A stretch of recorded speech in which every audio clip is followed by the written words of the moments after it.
the digestive of contents of Mr. Borden were more advanced than that of Mrs. Borden, and he estimated maybe an hour and a half to 2 hours difference between the times of death based on the digestion of the food.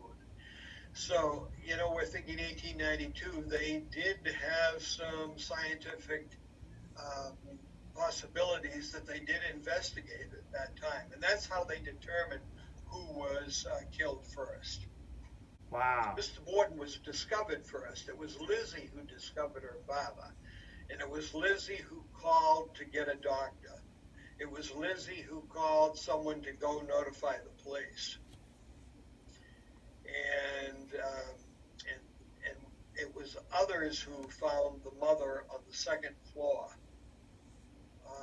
But it was Lizzie who initiated all of the beginning investigation. And despite that, she made some comments to the police department. One of the officers said, "Do you know anyone who might have hatred towards your mother?" And Lizzie said, "She's not my mother, she's my stepmother." Well, the police officer interpreted that as being a curious thing to say, and as a result, that was one of the first things that they said. There's something odd about her. Wow. So that's how the police looked at her involvement in it. Wow. And they asked her questions, and she answered all their questions, and they thought that was odd too. They thought she should be more upset. She should be grieving more. She should be wailing, and she didn't. And of course, we know these days that that's not necessarily the case. That different people grieve different ways. Wow. And so she's found not guilty. But Is what's found guilty, oh, not guilty, by a jury of 12 men, because women did not serve on juries at that time. wow. They could be witnesses, and there were women who were witnesses in this case. Bridget Sullivan was a witness for the prosecution. A Dr. Kelly lived next door. His wife was also a witness. Mrs. Bowen was a witness. So there were quite a few women that were called as witnesses, but there were no women on the jury because women were not allowed to be on juries at that time. They didn't vote either at that time. Wow. Not in this state. We've come a long way. Yes, Um, thankfully. Thankfully, right. Um, so what's her life like after the murders? After she's found not guilty, does she just go on with her life in Fall River? Is everything fine, or? Well, because she had the stigma of um, being charged with murder, she was released that afternoon and then came back to Fall River after the trial. Her and her sister lived in the same house where the murders occurred, and then they moved about 60 days later to a more fashionable place up on French Street, and that house is still there, and I understand it's going to be available for tours. Lizzie Borden's, they called it Lizzie Borden's mansion. It was called Maplecroft, and that is in the hill section of Fall River. Not probably maybe a mile away from where the crime occurred down on 2nd Street. Awesome. Yeah, that'll be a good tour. That'll be an interesting piece to go along with the Lizzie Borden house that people can Yeah, well, come and they stay run at today. tours through the Borden home where the murders occurred. You can take tours through there, and they have a guide that takes you through and points out all the important things that are associated with the case. Awesome. So just a couple of last questions here. My last question is, what have you learned as an author and researcher that will help you with your next work or work in the future? And can you give us any details on what that will be? Well, right now I'm in between books. I'm always in between books. Um, um, as you know, way back in 2007, 2008, I wrote my first book. It was a fiction suspense mystery called The Bottom of the Ninth, and um, that was the first book that I wrote.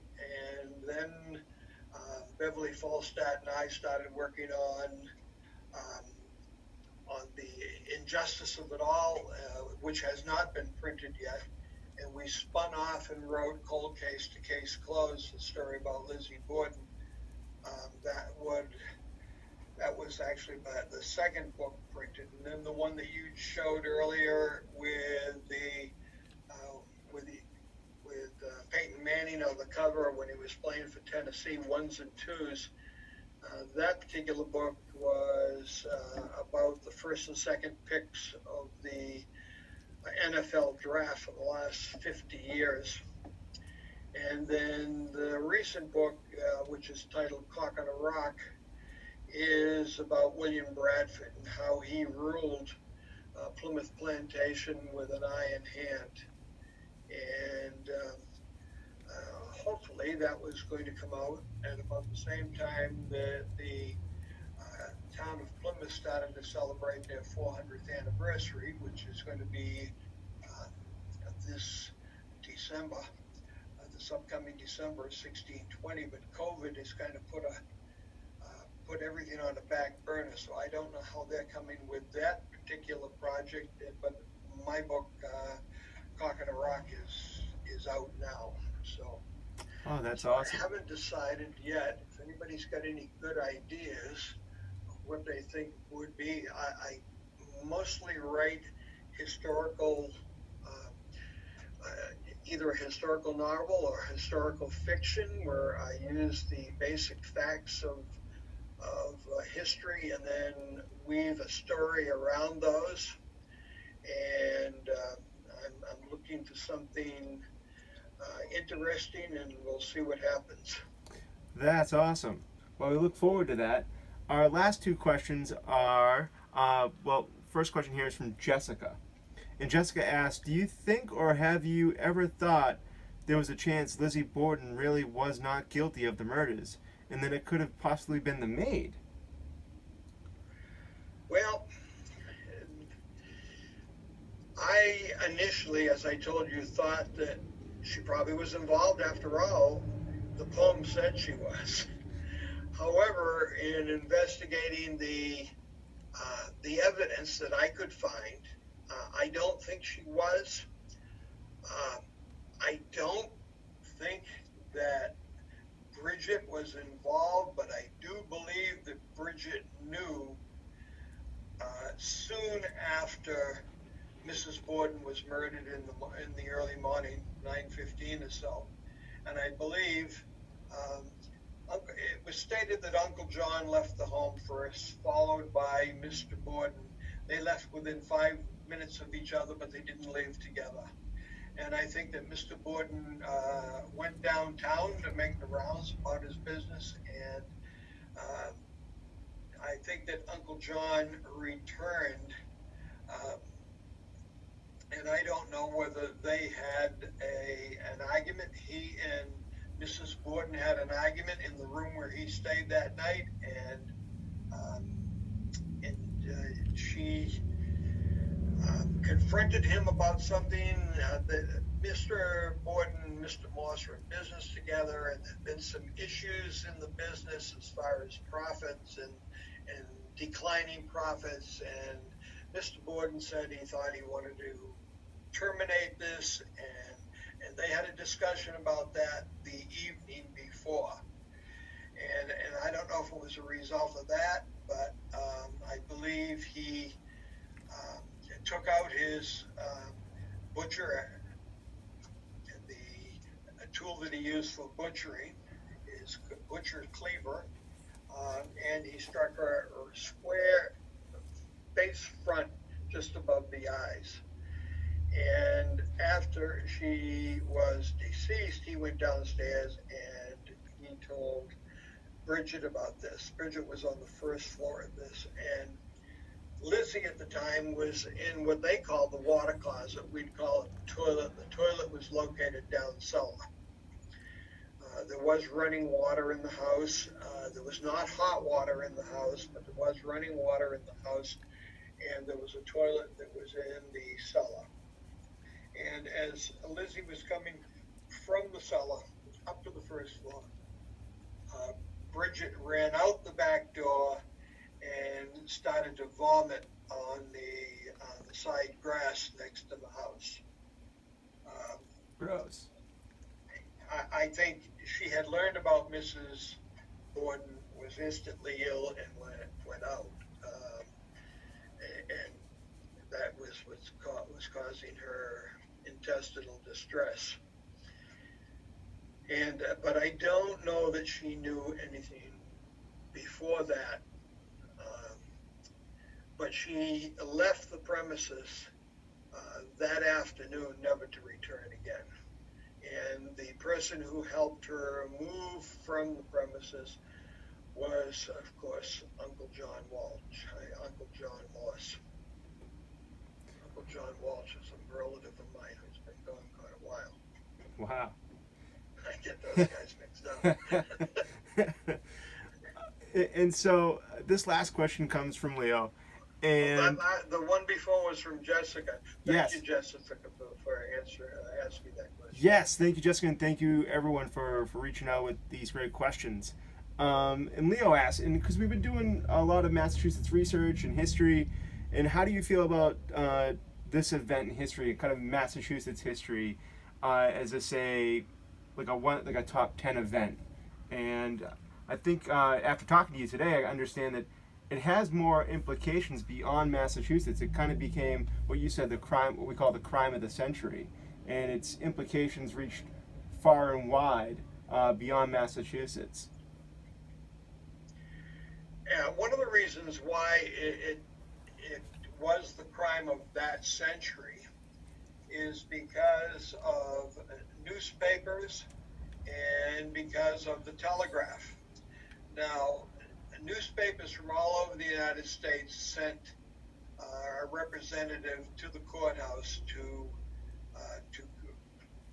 follow and to report on Lizzie Borden's her court appearance in June of 1893. And you got to remember, in Fall River alone, which was a city of 95,000, almost about the same as it is today as far as population, there were 3 daily newspapers. Wow. There were about 5 weekly newspapers. There was 1 newspaper in Portuguese. There was a newspaper in Spanish. So there was a lot of press coverage of that particular event. And with the telegraph available, newspapers from New York and other places could send a representative up, and he could report on it, and then he could send his report daily, because there was a lot of interest in how this could happen and how a woman could do the dastardly deed of murdering her stepmother and then her stepfather. There is a lot of interesting cases that are Massachusetts cases, and maybe more so than other, but one of those reasons is because we've got 400 years of history here, where maybe out in the western part of the United States, we may have a state that only has 200 years of history. There's a lot of interesting Massachusetts cases, and the reason is because we've got so much history in our background. So Rich, I want to thank you for coming on the show. I thank you. Cooper thanks you. The students of the Rogers Middle School in Rockland thank you. And we really appreciate you taking the time. Thank you for having me. Rich's story, Lizbeth Borden, my story, out now on Amazon. Cold Case, the case closed. Talk to you soon. Talk to you soon, Rich. Thank you again. We appreciate it. Bye bye. Bye.